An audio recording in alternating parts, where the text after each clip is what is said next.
So one of the most engaging and exciting parts of this path is learning how to be the magical child.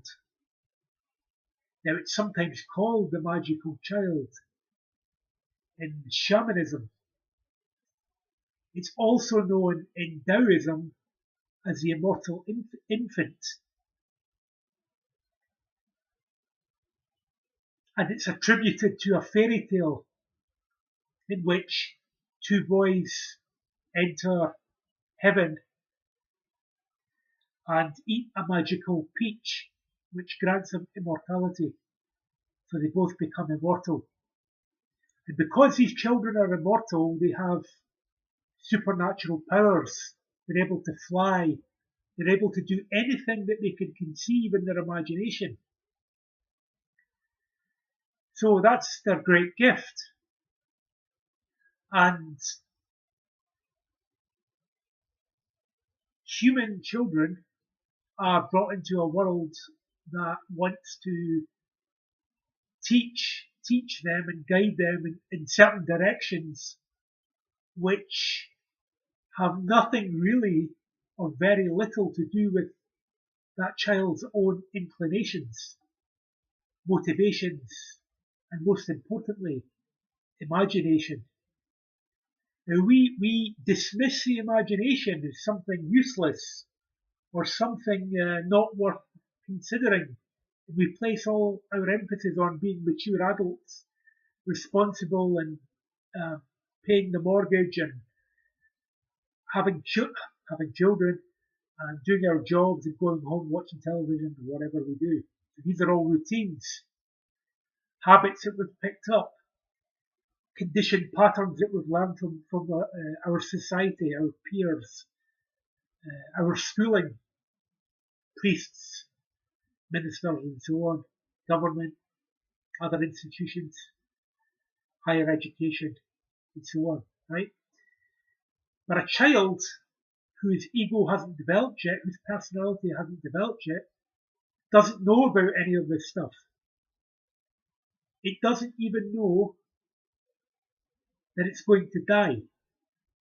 It doesn't even know that its own heart is beating, that it's got a brain inside its head. In fact, a child doesn't know anything. It's never read any books. It's never gone to school. It's never did anything for itself. It's utterly helpless. Now picture yourself now, try this as a practical exercise, because this really works as a meditation. You can do this for as long as you like to, because it's really fun. So I'm asking you to go back to a place where you were 3 months old, just old enough to first meet and greet the world, to see with your own pure eyes, without any thought or interpretation. Because babies don't think, they just act spontaneously, according to what they see. So ask yourself, what is looking through your eyes right now? And if it's cynical, if it has any thoughts or opinions about something, you know that's not the state that I'm talking about. Rather, sorcerers or magicians seek to get in touch with that original unblemished self. And that original unblemished self is not a child simply of two parents. It's not simply conceived through sex and biology. Rather, it is actually a child of God, a child of spirit, of the natural order. It is simply born into simplicity, beauty, bliss, joy, freedom, playfulness. It doesn't know anything else. It believes it has all the powers in the world, and in fact, this child believes so much that the universe or God is doing everything in his favour. He believes that when he goes out for a walk, the sun is following him,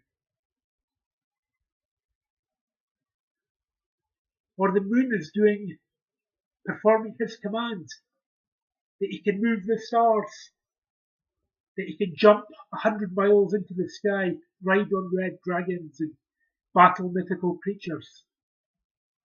It's a super child, a supernatural child.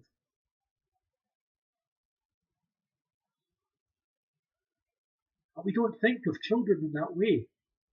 We think of them purely in the tonal, in the sense of helpless beings needing food and suffering and their constant demands and for attention, for praise, for excitement and stimulation. It's always hungry, it's always thirsty. But this original unblemished child doesn't need any of that. It has eaten the immortal fruit.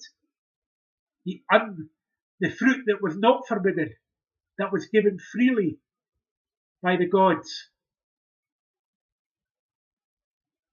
And that child, that single lone child, has eaten that fruit and thus exists in a state of unboundedness, a state of unlimited possibilities. Is always surprised, never knows what's going to happen next. Is always at play in the grand garden and the great fields of the Lord. Is almighty and powerful by virtue of the fact that it can place its trust only in the force it calls creation. God, Spirit, the Great Mother, the Great Goddess. And that's all it sees all around them.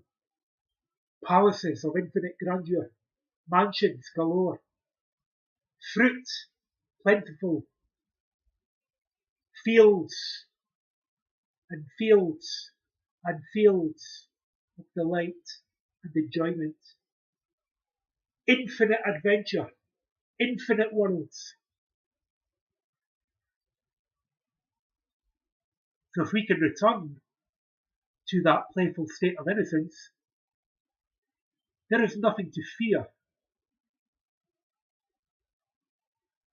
There is only connection, only source, oneness, spontaneity. There is no responsibility even. The child simply reacts because death doesn't exist for him. It cannot exist for him. It's simply not in his vocabulary. Even the word vocabulary doesn't exist. The whole fucking dictionary doesn't exist. There's only pure awareness, joyfulness, happiness, blissfulness, fullness, wonder, enchantment, magic. You can be that magical child, that super child of God, of Spirit. Be that child in every moment, and you will discover an exciting universe of incredible and infinite possibilities. Good luck.